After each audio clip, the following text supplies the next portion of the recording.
தேவனுடைய சிருஷ்டிப்புல முக்கியமானவர்கள் யார் என்று சொன்னால் சர்வசேனையாகிய தூதர்களை குறித்து நாம் பார்க்கலாம். தூதர்கள் என்று சொன்னாலே என்ன பொருள் என்றால் செய்தி கொண்டு வருகிறவர்கள். செய்தி நமக்கு முக்கியமானது. ஆதியாகமம் 32ஆம் அதிகாரம் 1வது வசனத்திலே நாம் வாசிக்கும் பொழுது அதை நாம் புரிந்து கொள்ள முடியும். தூதர்கள் மேலிருந்து கீழே இறங்கி வந்து செய்திகளை கொண்டு வந்து அதை தேவ ஜனங்களுக்கு கொடுக்கக்கூடிய பொறுப்பிலே இருக்கிறார்கள். எப்பொழுதும் துதிக்கிற ஆராதனை வீரர்களாக இருக்கக்கூடிய தூதர்கள், அவர்களிலே பல பிரிவுகள் உண்டு. அதிலே ஒரு குழுவினர் ஆண்டவர் சொல்லுகிற வேலையை கீழே வந்து செய்துவிட்டு போக வேண்டும். ஆதியாகமம் 32ஆம் அதிகாரம் 1வது வசனத்தை வாசிக்கலாம். யாக்கோபு பிரயாணம் பண்ணுகையில் தேவ தூதர்கள் அவனை சந்தித்தார்கள். தேவ தூதர்கள் என்கிறவர்கள் யாரா சிருஷ்டிக்கப்பட்டவர்கள்? தேவனாலே சிருஷ்டிக்கப்பட்டவர்கள். நெகேமியாவின் புத்தகத்தை எடுத்துக்கொள்ளலாம். 9ஆம் அதிகாரம் 6வது வசனத்தை வாசிக்கலாம். நீ ஒருவரே கர்த்தர், நீ வானங்களையும் வானாதி வானங்களையும் அவைகளுடைய சர்வ சேனைகளையும் பூமியையும் அதிலுள்ள எல்லாவற்றையும் சமுத்திரங்களையும் அவைகளுள்ள எல்லாவற்றையும் உண்டாக்கினீர். அவைகளை எல்லாம் நீ காப்பாற்றுகிறீர். வான சேனைகள் உண்மை பணிந்து கொள்ளுகிறது. வான சேனை யாரை பணிந்து கொள்ளுகிறது? தேவனை பணிந்து கொள்ளுகிறது. நீர் ஒருவரே கர்த்தர் என்று சொல்லி ஆரம்பிக்கிற அந்த வசனத்தை நாம் பார்க்க முடிகிறது. எனக்கு அருமையானவர்களே, அவர் வான சேனைகளை படைத்தார். அவைகளை எல்லாம் துதிப்பதற்காக தான் முதலாவது படைத்தார். இன்னைக்கு அநேக பேர் தூதர்களை ஆராய்த்துக் கொண்டிருக்கிறார்கள். ஆனால் நாமோ தூதர்களை உண்டாக்கின தேவனை ஆராய்த்துக் கொண்டிருக்கிறோம். தூதர்கள் பணிந்து குனிந்து ஆராதிக்கிறார்கள். நாமும் பணிந்து குனிந்து தேவனை தொழுது கொள்ளும்படியாய் இந்த இடத்துக்கு வந்திருக்கிறோம். அதே போல சங்கீதம் 148ஆம் சங்கீதம் அதனுடைய 2 முதல் 5 முடிய உள்ள வசனங்களை நாம் வாசிக்க கேட்கலாம். அவருடைய தூதர்களே, நீங்கள் யாவரும் அவரை துதியுங்கள். அவருடைய சேனைகளே, நீங்கள் யாவரும் அவரை துதியுங்கள். சூரிய சந்திரரே, அவரை துதியுங்கள். பிரகாசமுள்ள சகல நட்சத்திரங்களே, அவரை துதியுங்கள். வானாதி வானங்களே, அவரை துதியுங்கள். ஆகாய மண்டலத்தின் மேலுள்ள தண்ணீர்களே, அவரை துதியுங்கள். அவைகள் கர்த்தரின் நாமத்தை துதிக்க கடவது. அவர் கட்டளையிட அவைகள் சிருஷ்டிக்கப்பட்டது. சர்வசேனையாகிய தூதர்களை உண்டாக்கினவர் கர்த்தராகிய தேவன்.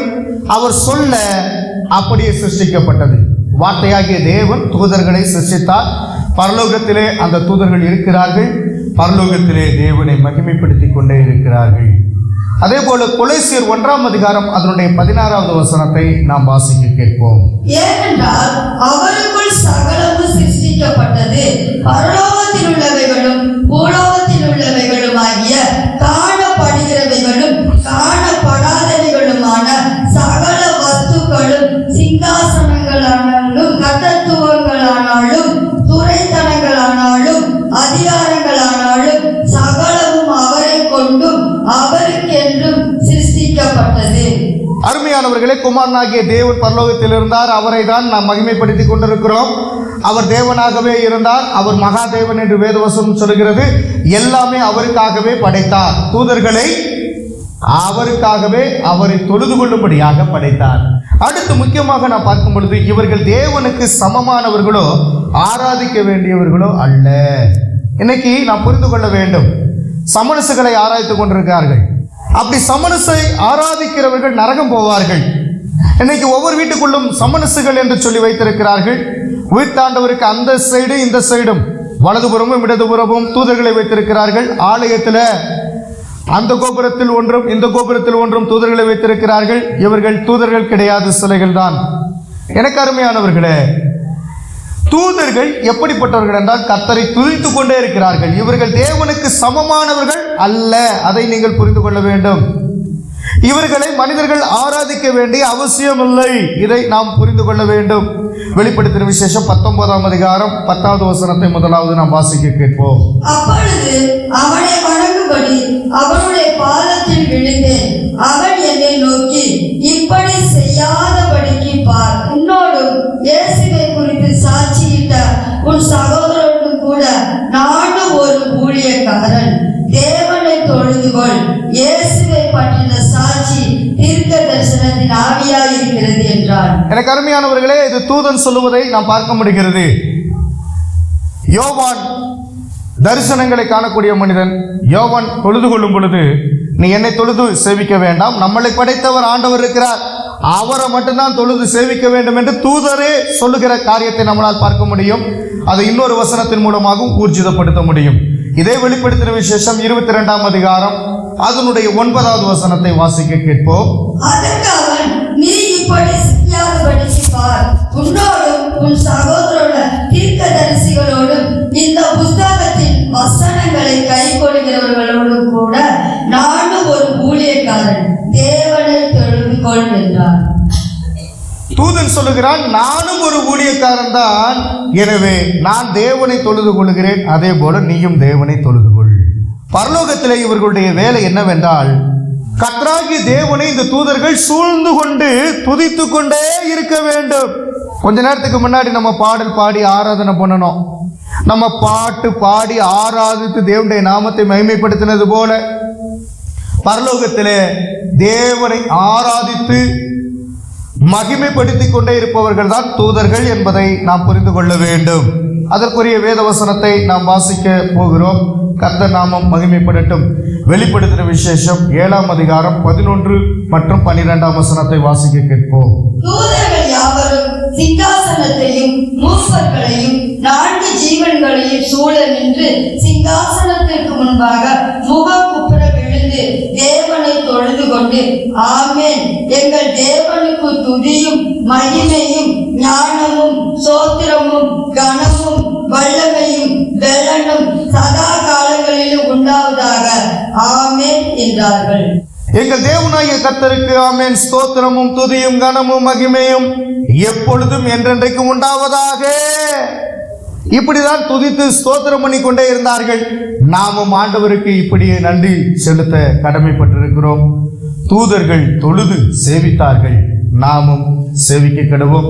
தேவதூதர்கள் யார் என்பதை நாம் முதலாவது புரிந்து வைத்திருக்க வேண்டும். தேவனாகிய இயேசு கிறிஸ்து மீண்டும் இந்த பூமிக்கு வரும்போது தேவதூதரோடு வருவார் என்பதை புரிந்து கொள்ள முடியும். தேவதூதர்கள் இந்த பூமிக்கு வரும்போது யாரோடு வருவார்கள்? இயேசு கிறிஸ்துவோடு வருவார்கள். இயேசு கிறிஸ்துவோடு வருவார்கள். மத்தேயு 25ஆம் அதிகாரம் 31ஆம் வசனம்.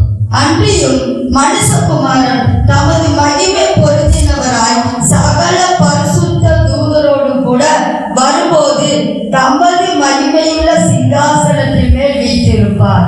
எப்படி வீற்றிருப்பார்?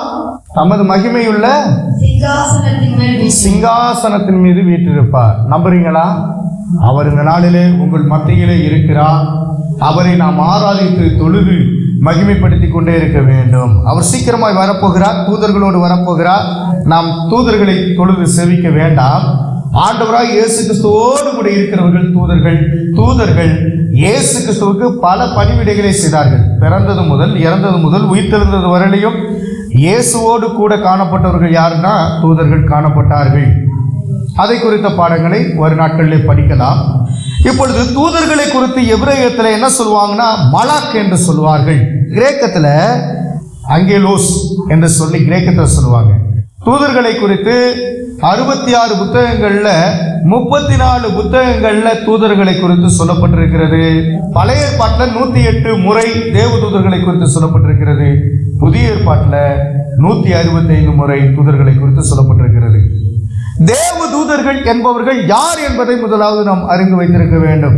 தூதர்களுடைய தோற்றம் எப்படி இருக்கு? 2 ரெக்கையை வச்சுக்கிட்டு அப்படியே லிப்டிக் அடிச்சு அப்படி பறக்கிற மாதிரி, போஸ் கொடுக்கிற மாதிரி, இந்த படத்துல சிறுவத்தில் இருக்கிற மாதிரி நீங்க கற்பனை பண்ணி கொண்டிருக்கிறீர்களா? தூதர்கள் எப்படி இருப்பார்கள் என்பது முதலாவது நீங்கள் தெரிந்து வைத்திருக்க வேண்டும். ஆதியாகமம் 1ஆம் அதிகாரம் 1 மற்றும் 2வது வசனத்தை வாசிக்கலாம். ஆதியிலே தேவன் வானத்தையும் பூமியை சிருஷ்டித்தார். பூமியானது ஒழுங்கின்மையும் வெறுமையுமாய் இருந்தது. ஆழத்தின் மேல் இருள் இருந்தது. தேவ ஆவியானவர் ஜலத்தின் மேல் அசைவாடி கொண்டிருந்தார். நல்ல கவனிங்க. ஆதியிலே தேவன் வானத்தின் பூமியை சிருஷ்டித்தார். இந்த பூமியை சிருஷ்டிக்கிறதுக்கு முன்னாடி அவர் பரலோகத்தை சிருஷ்டித்து அதிலே வாழ்ந்து கொண்டிருந்தார். யாரோடு வாழ்ந்து கொண்டிருந்தார்னா அங்கே ஏற்கனவே படைக்கப்பட்ட தூதர்கள் இருந்தார்கள். அவர்கள் தேவனை மகிமைப்படுத்தி கொண்டே இருந்தார்கள். இந்த பூமியை படைப்பதற்கு முன்பாகவே அங்கே தூதர்கள் மகிமைப்படுத்தி கொண்டே இருந்தார்கள். அவர்கள் தேவனால் உருவாக்கப்பட்டவர்கள், உண்டாக்கப்பட்டவர்கள். சிருஷ்டி கர்த்தராய் இருக்கிறார், சிருஷ்டிக்கப்பட்டவர்கள் தூதர்களாய் இருக்கிறார்கள். இவை இந்த பூமியின் படைப்புக்கு முன்பே படைக்கப்பட்டன என்று யோபுவின் புத்தகம் 38ஆம் அதிகாரம் 4 முதல் 7 முடிய உள்ள வசனங்களிலே நாம் வாசிக்க முடியும். வாசிக்கலாம். நான் பூமியை அஸ்திவாரப்படுத்துகிற போது நீ எங்கே இருந்தாய்? நீ அறிவாளியானால் அதை அறிவி. அதற்கு அளவு குறித்தவர் யார்? அதன் மேல் நூல் போட்டவர் யார்? இதை நீர் அறிந்திருந்தால் சொல். அதன் ஆதாரங்களில் எதிர்மேல் போடப்பட்டது, அதன் கோடிக்கல்லை வைத்தவர் யார்? அப்பொழுது விடியற் காலத்தில் நட்சத்திரங்கள் ஏகமாய் பாடி தேவபுத்திரர் எல்லாரும் கெம்பீரித்தார்களே. தேவபுத்திரர்கள் என்ன பண்ணார்களா? கெம்பீரித்தார்கள். அவர்கள் தேவனுக்கு முன்பாகவே இருக்கிறார்கள், அதனால கம்பீரமாய் மகிமைப்படுத்திக் கொண்டே இருந்தார்கள். சங்கீதம் 148ஆம் சங்கீதம் அதனுடைய 2வது வசனத்தை வாசிக்கும் பொழுதும், பூமியின் படைப்புகளுக்கு முன்பே இந்த தூதர்கள், அவர்கள் படைக்கப்பட்ட தூதர்கள், அவருடைய தூதர்களே நீங்கள் யாவரும் அவரை துதியுங்கள், அவருடைய சேனைகளை நீங்கள் யாவரும் அவரை துதியுங்கள். அவருடைய சேனைகளை நீங்கள் யாவரும் அவரை துதியுங்கள். சர்வ சேனையாகிய தூதர்கள் தேவனை மகிமைப்படுத்திக் கொண்டே இருந்தவர்கள். இயேசு கிறிஸ்துவை மகிமைப்படுத்துவதற்காகவே தூதர்கள் சிருஷ்டிக்கப்பட்டிருக்காங்க. அப்ப இயேசு கிறிஸ்து யார் என்பதை குறித்து நான் உங்களுக்கு சொல்லுகிறேன். அவர் மகாதேவன், உன்னத தேவன். இயேசு கிறிஸ்து தேவன் என்று சொல்லப்பட்டிருக்கிறது. அப்ப இந்த தேவனாகிய இயேசு கிறிஸ்துவை மகிமைப்படுத்தும்படியாக தூதர்கள் உண்டாக்கப்பட்டார்கள். எபிரேயர் 1ஆம் அதிகாரம் 6வது வசனத்தை வாசிக்கலாம். மேலும் தமது முதல் பேரானவரே உலகத்தில் பிரவேசிக்க செய்த போது தேவதூதர் யாவரும் அவரை தொழுது கொள்ள கடவர்கள் என்றார். இயேசு கிறிஸ்துவை தூதர்கள் யாவரும் தொழுது கொள்ள கடவர்கள். இந்த பூமியில் இருக்கும் பொழுதும் தொழுது கொண்டார்கள், பரலோகத்தில் இருக்கும் பொழுதும் தொழுது கொண்டார்கள். தொழுது கொள்ள வேலையை அவர்கள் செய்து கொண்டே வந்தார்கள். இயேசு கிறிஸ்துவை தொழுது கொள்ள வேண்டும் தூதர்கள். இதை வெளிப்படுத்தின விசேஷம் 4ஆம் அதிகாரம் 11வது வசனத்திலே நாம் வாசிக்க முடியும். வாசிக்கலாம். கர்த்தாவே தேவரின் மகிமையும் கனத்தையும் வல்லமையையும் பெற்றுக் கொள்ளுகிறதற்கு பாத்திரராய் இருக்கிறீர். நீரே சகலத்தை சிருஷ்டித்தீர். உம்முடைய சித்தத்தினாலே அவைகள் உண்டாயிருக்கிறவைகளும் சிருஷ்டிக்கப்பட்டவைகளுமாய் இருக்கிறது என்றார்கள். அருமையானவர்களே, தூதர்களை உண்டாக்கினது யார் என்றால் இயேசு கிறிஸ்து தான். ஆமென். தூதர்களை படைத்தவர் கிறிஸ்து இயேசு. ஆகவே தூதர்கள் இயேசு கிறிஸ்துவை மகிமைப்படுத்தும்படியாக இருக்கிறார்கள். என்னை கண்டவன் என் பிதாவை காண்கிறான் என்று சொன்னார். நானும் என் பிதா ஒன்றாய் இருக்கிறோம் என்று சொன்னார். எனவே கிறிஸ்துவை மகிமைப்படுத்தும்படியாக தூதர்கள் உண்டாக்கப்பட்டார்கள். தேவனை மகிமைப்படுத்தாத தூதர்கள் பிசாசுகளாக இந்த பூமியின் கீழே தள்ளப்பட்டார்கள். எனவே பரலோகத்திலே தள்ளப்பட்ட தூதர்களால் உண்டான வெற்றிடத்தை மனிதர்களை கொண்டு நிரப்ப வேண்டும் என்கிற நோக்கத்தோடு தேவன் மனிதனை உருவாக்கி கீழ்ப்படியாத நபர்களுக்கு நரகம், கீழ்ப்படிந்த விசுவாசிகள் யாவருக்கும் பரலோகத்திலே ஒரு இடம் வைக்க வேண்டும் என்று ஆயத்தமாக உள்ளார். கிறிஸ்து இயேசு நமக்காக ஒரு இடத்தை ஆயத்தப்படுத்தி வைத்திருக்கிறார். நான் உங்களுக்கு போய் ஒரு இடத்தை ஆயத்தப்படுத்துவேன் என்று சொல்லி அவர் மரித்து உயிர்த்தெழுந்து நமக்காக ஒரு இடத்தை ஆயத்தப்படுத்தினார். இப்பொழுது தேற்றவாளனை அனுப்பி வைப்பேன் என்று சொன்னவர் அவர்தான். அந்த தேற்றவாளன் நமக்குள்ளே இருக்கிறார், பரிசுத்த ஆவியாய் இருக்கிறார், நம்மளை தேற்றிக் கொண்டிருக்கிறார், நம்மோடு கூட வாசம் பண்ணி கொண்டிருக்கிறார். தேவனை மகிமைப்படுத்தாத தூதர்கள் என்று இருக்கிறார்கள். அவர்கள் எல்லாம் விழப்பட்ட தூதர்கள், தள்ளப்பட்ட தூதர்கள். அவர்கள் தான் இந்த பூமியிலே கடவுள்களாக, சிலைகளாக கர்த்தருக்கு கொடுக்கிற மகிமை எனக்கு கொடுக்க வேண்டும் என்று சொல்லி அவர்கள் ஆசைப்பட்டு ஜனங்களை வேறு விதமாய் திசை திருப்பி கொண்டிருக்கிறார்கள். நாமும் ஒரே தேவனை ஆராய்த்துக் கொண்டிருக்கிறோம். உலகத்துக்குரியவர்களோ, உலகம் என்பது பிசாசு, பிசாசுக்குரியவர்களோ பல தெய்வ வழிபாடுகளை உடையவர்களாய் இருக்கிறார்கள். தூதர்கள் என்பவர்கள் குணாதிசயம் நிறைந்தவர்களாய் இருக்கிறார்கள். குணாதிசயம் இல்லாத தூதர்களும் இருக்கிறார்கள். தேவதூதருடைய குணாதிசயம் என்ன? தேவதூதர்கள் ஆவியாய் இருப்பார்கள். தேவதூதர்கள் ஆவியாயும் இருக்கிறார்கள். அவர்கள் மாற்றம் பெறக்கூடியவர்களாகவும் இருக்கிறார்கள். இதை நாம் புதிய ஏற்பாட்டிலே வாசிக்க முடியும். எபிரேயர் 1ஆம் அதிகாரம் 7வது வசனத்தை வாசிக்கலாம். தேவதூதரை குறித்தோ தம்முடைய தூதர்களை காற்றுகளாகவும் தம்முடைய ஊழியக்காரரை அக்கினி ஜுவாலையாகவும் செய்கிறார் என்று சொல்லி இருக்கிறது. சங்கீதம் 104 4வது வசனத்தை நாம் வாசிக்கும் பொழுது தேவதூதர்கள் ஆவியாய் இருப்பார்கள். அவர்கள் மாற்றம் பெறக்கூடியவர்கள் என்பதை நாம் அறிந்து கொள்ள முடியும். தம்முடைய தூதர்களை காற்றுகளாகவும் ஊழியக்காரரை அக்கினி ஜுவாலையாகவும் செய்கிறார். எபிரேயர் 1ஆம் அதிகாரம் 7வது வசனத்திலும் சங்கீதம் 104 4வது வசனத்திலும் இதை நாம் வாசிக்க முடியும். ஆவிக்குரிய சரீரம் அவர்களுக்கு இருப்பதனால மாம்ச சரீரம் அவர்களுக்கு இல்லை. எனக்கு அருமையானவர்களே, தூதர்களுக்கு சரீரம் எப்படி இருக்கிறது? ஆவிக்குரிய சரீரம் தான் இருக்கு. மாம்ச பிரகாரமான சரீரம் அவர்களுக்கு இல்லை. அப்படின்னா என்ன அர்த்தம்? அவங்களுக்கு ரத்தம் கிடையாது. தூதர்களுக்கு ரத்தம் இருக்குதா? கிடையாது.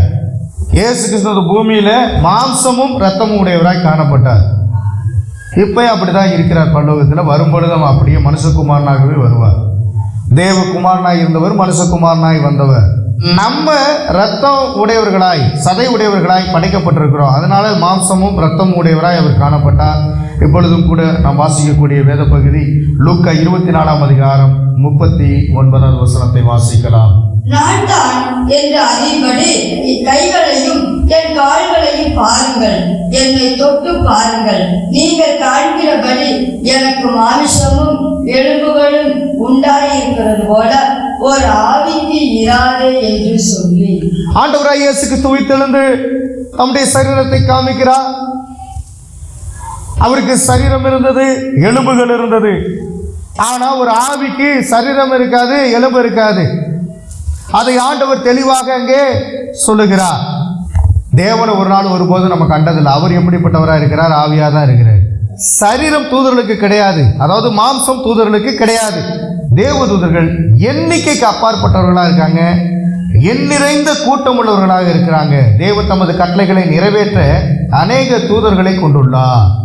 ஒரு தூதர்கள் அல்ல, 2 தூதர்கள் அல்ல, அநேக தூதர்களை ஆண்டவர் வைத்திருக்கிறார். எபிரேயர் 12ஆம் அதிகாரம் 22வது வசனத்தை வாசிக்கலாம். நீங்களோ சீயோன் மலையின் இடத்திற்கும் ஜீவனுள்ள தேவனுடைய நகரமாகிய பரம எருசலேமின் இடத்திற்கும் 1000-10,000 தேவ தூதர்களிடத்திற்கும் 1000-16,000 தேவ தூதர்களுக்கும் என்று சொல்லும் பொழுது எண்ணிக்கைக்கு அப்பாற்பட்ட இலக்கம் தான் அது. அநேக தூதர்களின் இலக்கம் 10,000-10,000-ம் 1000-1000-மா இருந்தது என்று வெளிப்படுத்தின விசேஷம் 5ஆம் அதிகாரம் 11வது வசனத்தில் இருக்கிறது. அநேக தூதர்களுடைய இலக்கங்கள் இருக்கிறது. அவைகளை குறித்து இப்பொழுது நாம் வாசிக்கலாம். பின்பு நான் பார்த்தபோது சிங்காசனத்தையும் ஜீவன்களையும் மூப்பர்களையும் சூழ்ந்திருந்த அநேக தூதர்களுடைய சத்தத்தை கேட்டேன். அநேக தூதர்களுடைய சத்தத்தை கேட்டேன். அவர்களுடைய இலக்கம் 10,000-10,000-ஆகவும் 1000-1000-ஆகவும் இருந்தது.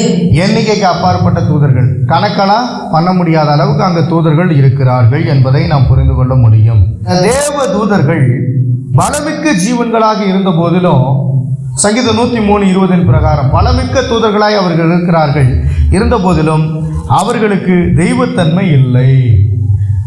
ஆண்டவர் தூதர்களை படைத்தார். தூதர்களை படைக்கும் பொழுது தேவ வல்லமையினாலே அவர்களை படைத்தார். அவருக்கு எப்படி பலன் இருந்ததோ அதே உன்னத பலத்தோடு அவர்களை படைத்தார். தெய்வத்தன்மை உடையவர் கர்த்தராகிய தேவன் தான். தூதர்கள் தெய்வத்தன்மை இல்லாதவர்கள். சங்கீதம் 103:20. கர்த்தருடைய வார்த்தையை கேட்டு அவருடைய வசனங்கள் படி செய்கிற பலத்த சௌரியவான்களாகிய அவருடைய தூதர்களே, அவரை சோதரியுங்கள். எல்லா தூதர்களும் கர்த்தரை ஸ்தோத்தரிப்பதற்காக உண்டாக்கப்பட்டவர்கள். 1 பேதுரு 1ஆம் அதிகாரம் 10 முதல் 12 முடிய உள்ள வசனங்களை எடுத்து வைத்துக் கொள்ளுங்கள். தேவனுடைய இரட்சிப்பின் திட்டத்தை குறித்து தேவதூதர்கள் முழுமையாய் அறிந்திருக்கவில்லை என்று பேதுரு குறிப்பிடுகிறார். எனக்கு அருமையானவர்களே, இந்த பூமியில கர்த்தராகிய தேவன் நம்மளை படைத்தார். இங்க என்ன நடக்குதுன்னு அதிகமா தூதர்களுக்கு தெரியாது. ஏன் நம்மளை படைத்தார் என்கிற திட்டங்களை தூதர்களுக்கு ஆண்டவர் சொல்லவில்லை. இங்க என்ன நடக்குதுன்னு தெரியாது. ஆனா மனிதர்களை படைத்தது தெரியும். ஆனா என்ன நோக்கத்தோடு படைத்தார் என்பது இதுவரையிலையும் தூதர்களுக்கு தெரியாது. ஏன்னா தேவனுடைய இரட்சிப்பின் திட்டங்களை குறித்து தேவதூதர்கள் முழுமையாக அறிந்திருக்கவில்லை. இதை யார் சொல்றதுன்னா பேதுரு சொல்லுகிறார். 1 பேதுரு 1ஆம் அதிகாரம் 10 முதல் 12 முடிய உள்ள வசனங்களை வாசிக்க கேட்போம். உங்களுக்கு உண்டான கிருபையை குறித்து தீர்க்கதரிசனம் சொன்ன தீர்க்கதரிசிகள் இந்த இரட்சிப்பை குறித்து கருத்தாய் ஆராய்ந்து பரிசோதனை பண்ணினார்கள். தங்களுக்குள்ள கிறிஸ்துவின் ஆவியானவர் கிறிஸ்துவுக்கு உண்டாகும் பாடுகளையும் அவைகளுக்கு பின்வரும் மகிமைகளையும் முன்னறிவித்த போது இந்த காலத்தை குறித்தார் என்பதையும் அந்த காலத்தின் விசேஷம் இன்னதென்பதையும் ஆராய்ந்தார்கள். தங்கள் நிமித்தம் அல்ல, நமது நிமித்தமே இவைகளை தெரிவித்தார்கள் என்று அவர்களுக்கு வெளியாக்கப்பட்டது. பரலோகத்தில் இருந்து அனுப்பப்பட்ட பரிசுத்த ஆவியினாலே உங்களுக்கு சுவிசேஷத்தை பிரசங்கித்தவர்களை கொண்டு இவைகள் இப்பொழுது உங்களுக்கு அறிவிக்கப்பட்டு வருகிறது. இவைகளை உற்று பார்க்க தேவதூதரும் ஆசையாய் இருக்கிறார்கள். இவைகளை உற்று பார்க்க தேவதூதர்களும் ஆசையா இருக்கிறார்கள். என்ன பூமிக்கு நடக்குது, பூமியில ஏன் ஜனங்களை ஆண்டவர் படைத்தார், இவர்களை கொண்டு என்ன செய்ய போகிறார் என்பது குறித்த திட்டவட்டமான காரியங்கள் தூதர்களுக்கு தெரியாது. அருமையானவர்களே, இன்றைக்கு 3 காரியங்களை பார்த்தோம். தேவதூதர்கள் என்பவர்கள் யார், தூதர்களுடைய தோற்றம் எப்படி இருக்கும், தூதர்கள் அவர்களுடைய குணாதிசயம் என்ன என்பதை குறித்து பார்த்தோம். எனவே தேவனின் சிருஷ்டிப்பில் சர்வ சேனையாகிய தூதர்கள், இவர்களை பற்றிய வேதாகம குறிப்புகளை இந்த நாளில் கொஞ்சம் பார்த்திருக்கிறோம். இன்னும் குறிப்புகள் இருக்கு, வரும் நாட்களிலே நாம் பார்ப்போம். கர்த்தர் நம்மளை ஆசீர்வதிப்பாராக. ஆண்டவராகிய கர்த்தாவே, உம்மை துதிப்பதற்கு, உம்மை போற்றுவதற்கு, உம்மை ஆராதிப்பதற்கு எங்களை ஏற்படுத்தினபடினாலே உம்மை ஸ்தோத்திரிக்கிறோம். தூதர்கள் உம்மை ஆராதிக்கிறார்கள். நீங்க அவர்களை உண்டாக்கினீங்க, அதே போல எங்களை உண்டாக்கி இருக்கிறீங்க. நாங்களும் உம்மை துதித்து, உம்மை சேவித்து, உம்மையை பணிந்து கொண்டு எங்களுக்காக ஆயத்தமாக்கப்பட்டிருக்கிற பரலோக ராஜ்யத்தை சுதந்திரிக்க கர்த்தர் கிருபை செய்கிறார். இன்னும் எங்களை பரிசுத்தப்படுத்துவீராக. நாங்கள் பரிசுத்தத்தின் மேல் பரிசுத்தம் அடைய பரிசுத்த ஆவியானவரை உதவி செய்கிறார். இயேசு கிறிஸ்துவின் வல்லமையுள்ள நாமத்தில் ஜெபிக்கிறோம். ஜெபம் கேளும் ஜீவனோட நடப்பினாவே.